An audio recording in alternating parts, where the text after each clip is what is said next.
Bonjour à tous et bonne semaine. Alors, je voulais revenir sur des sujets abordés, notamment sur l'identité française et l'immigration. Ça a été vraiment une question redondante depuis des décennies, hein, mais aussi parce qu'on n'arrive pas à la régler, parce qu'on n'arrive pas à se positionner, parce qu'il y a une forme aussi de patriotisme, parce qu'on a dormi et que on s'est endormis tous, les gouvernants, et aussi de notre beau pays, de pas pouvoir répondre à l'immigration ou avoir toujours la même réponse. On aime l'immigration, on veut l'immigration, le multiculturalisme, etc.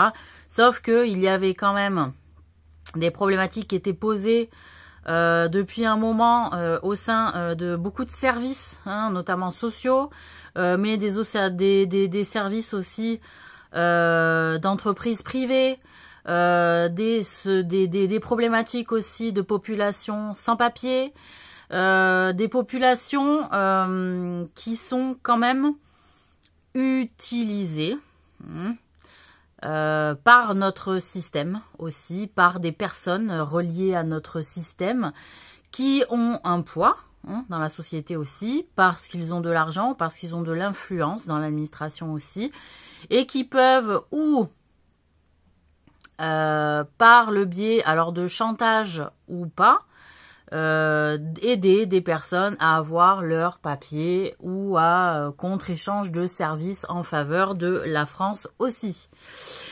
Donc moi cette histoire d'immigration choisie, je la comprends pas.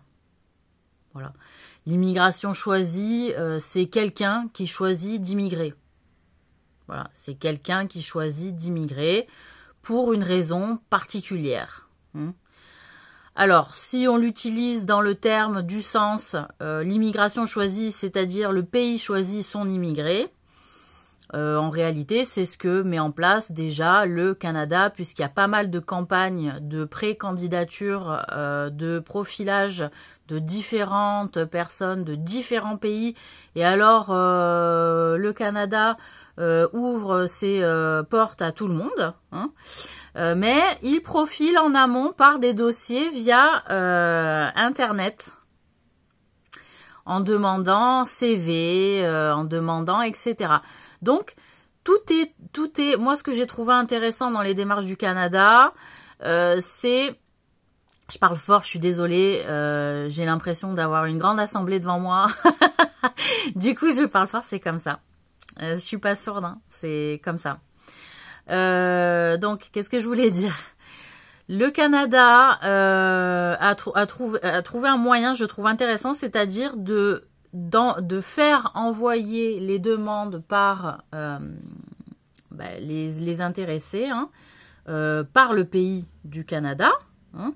Donc déjà, il peut y avoir un site de présentation du Canada, des mœurs, des mentalités, du fonctionnement, etc.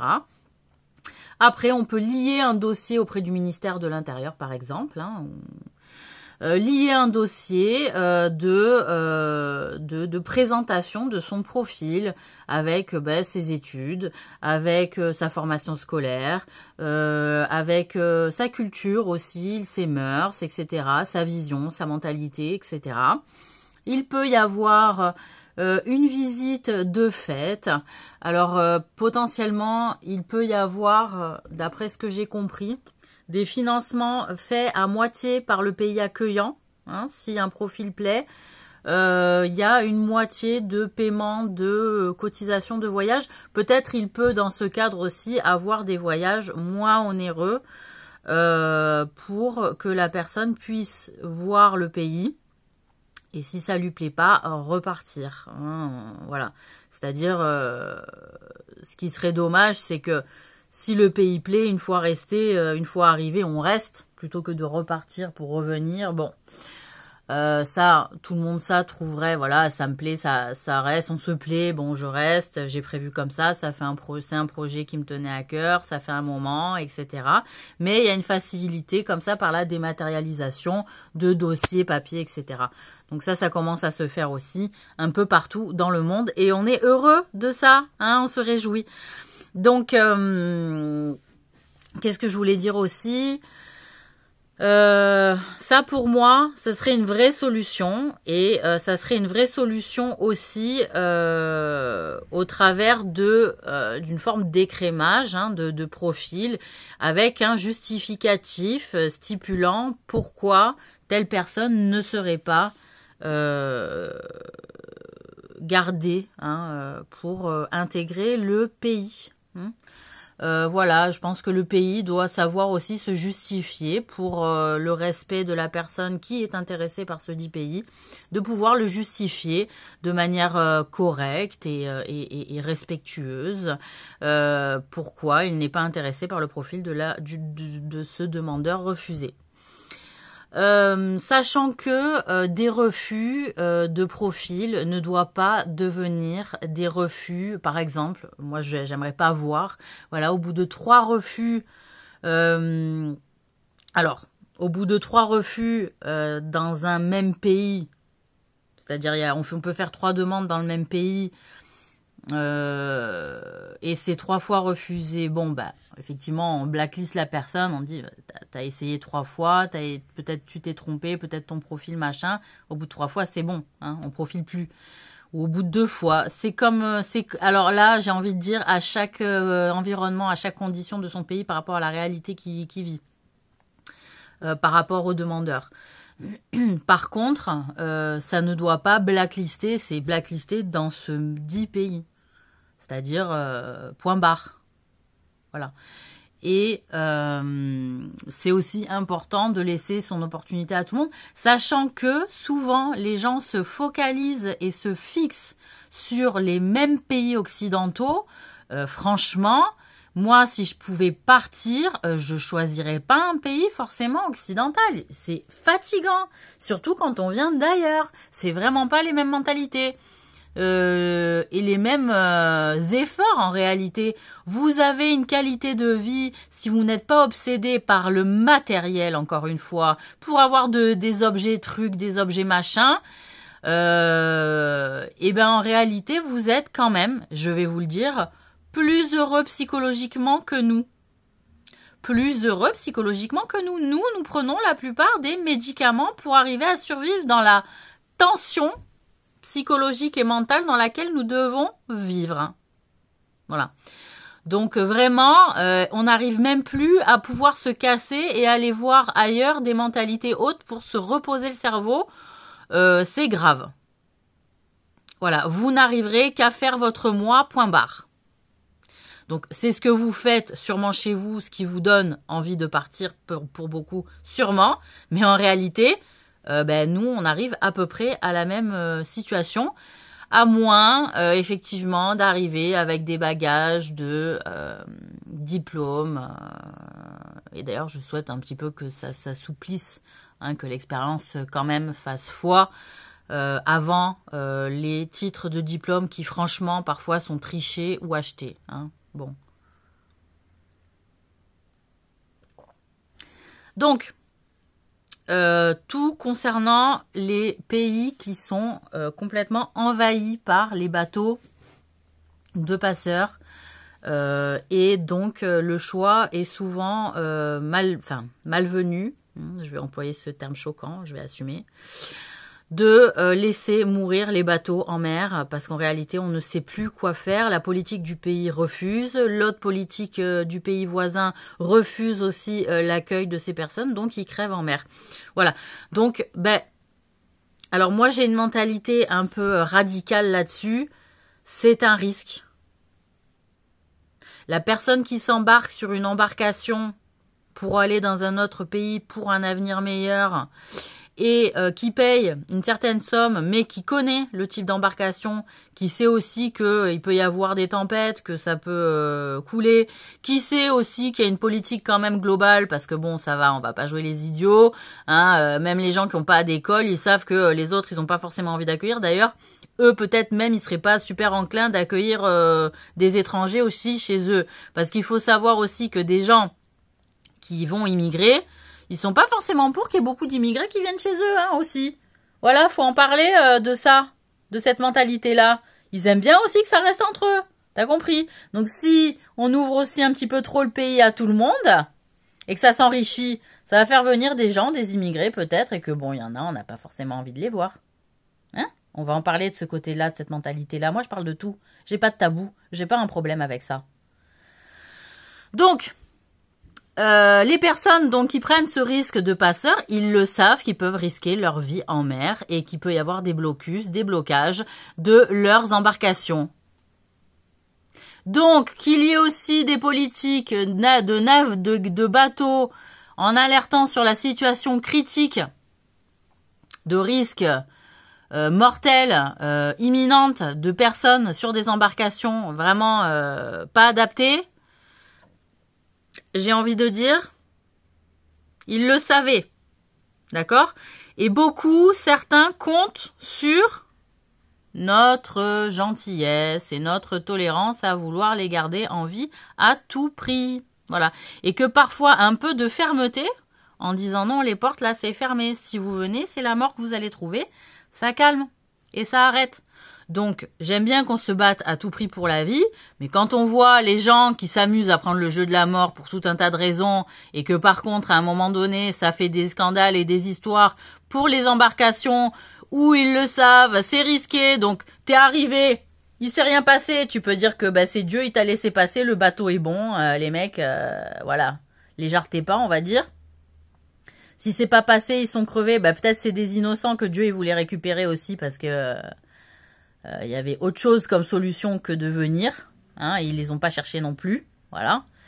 Ou alors, voilà, il faut assumer, je suis désolée ce côté-là, de dire à un moment donné, on peut pas accueillir à tout prix, comme ça, des gens, on sait pas c'est quoi leur projet, il n'y a pas forcément d'investissement au départ, ça fait aussi de la petite délinquance, il faut le dire. Pas parce que c'est des délinquants au départ, parce que le système tel qu'il est conçu pour les sans-papiers fait qu'ils sont obligés d'être des petits délinquants pour survivre, puisqu'ils ne peuvent pas travailler tout de suite. Et qu'il est arrivé quand même, il faut en parler pas mal de fois, à des gens sans-papiers qui ont essayé de travailler au noir, hein, dans des boulots sérieux, au moins, hein, pouvant pas être déclarés, ils sont au noir. Bon, voilà, ça se démerde. Et y a des patrons, travailler au noir, t'es sans-papier, je te paye pas. On va en parler de ça. Je te paye pas. Voilà. Et si tu me fais casser la gueule parce que je t'ai pas payé, t'inquiète pas qu'il y a du monde avec moi. Et qu'en plus de ça, tu sais quoi? Un petit coup de fil à la police, j'ai plein de copains, t'inquiète pas, ça va te ramasser. Voilà, donc on va assumer ce côté-là aussi pour ces personnes-là.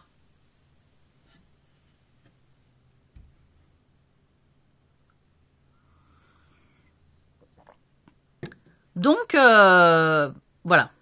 Moi, j'ai une politique. Vous savez que vous risquez votre vie. Peut-être vous avez été esclavagisé en Libye. Peut-être que vous avez traversé les pires aventures. Ouais.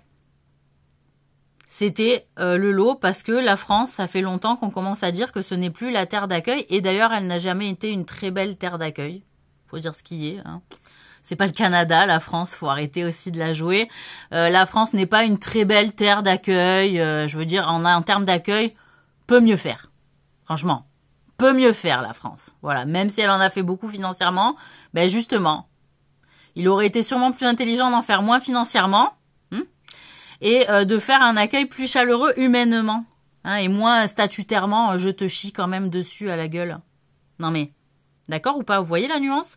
Que ça coûte cher, le manque de chaleur, le manque d'aide pour le travail, les jugements de valeur, les jugements culturels, alors que ça n'empêchait pas les gens de travailler ou d'utiliser leur intelligence.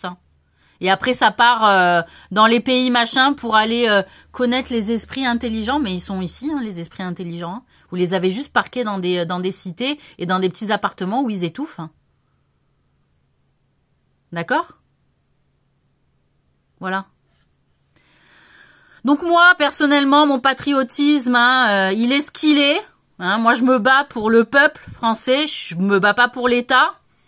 Par contre, le peuple français qui permet à l'État d'évoluer, hein, en partie de se détériorer parce qu'il y a des côtés, il faut qu'elles disparaissent. Voilà, il y a des côtés qu'il faut qu'ils disparaissent, ces côtés-là. Mais je suis pour me battre pour un État qui évolue, qui s'adapte entre le public et le privé et que ça aille chercher des solutions chez l'un et chez l'autre. Voilà. Et je pense que vous avez compris la leçon. Je pense qu'aussi le président, par son jeu de la voie du milieu, a pas mal ouvert a pas mal ouvert de chemin hein, là-dessus. Donc engouffrez-vous dans les bons chemins qui ont été ouverts, dans les bonnes voies. Et voilà. Après, ce qui est sûr, c'est que mes honneurs et mon honneur, je le lie pas à quelque chose d'immatériel, je le lie à des principes, bon c'est vrai qu'ils sont immatériels, mais à des principes qui sont normalement prouvés et actés. Moi, l'État français, sur les principes que j'ai défendus quand j'ai participé à la Révolution française, hein, à l'époque, j'ai défendu pas la République, j'ai défendu le peuple. Voilà, la République, c'était un moyen de faire vivre le peuple, qu'il ait plus de place au sein de l'État. Pourtant, même si au sein de la monarchie, le peuple pouvait avoir une certaine place, mais il commençait vraiment à grappiller autour du roi trop de têtes, trop de gens, trop de courtisans, trop de courtisanes, c'était sans fin. Et c'est pour ça qu'à trop accueillir à Versailles et à faire des florilèges de titres pour tous les courtisans, les courtisanes, on s'en sortait plus, et faire des marquises et des marquis. Franchement, à un moment donné, on était arrivé au bout de la monarchie aussi à cause de ça, parce qu'en réalité, voilà, à part faire des couches toilas et mettre du parfum et se maquiller et essayer de faire rire dans les salons, alors que bon, Racine était passé, hein, il y avait des grands esprits qui étaient passés déjà, et que les grands esprits étant passés, voilà, on tournait un petit peu en rond, sachant que Molière, c'était du 17e, siècle, le 18e aussi, ça a été, voilà, Beaumarchais, etc. Il y a eu les encyclopédistes, etc. Donc, bon, c'était fait, il fallait qu'on acte toutes ces pensées-là, parce que finalement, la monarchie n'avait pas pris acte de ces nouveaux courants pensées-là, même s'ils en prenaient plaisir, et que de temps en temps, ils finançaient des pièces ou des cabinets où on pouvait écouter et lire des grands auteurs. Voilà, à un moment donné, j'ai envie de dire...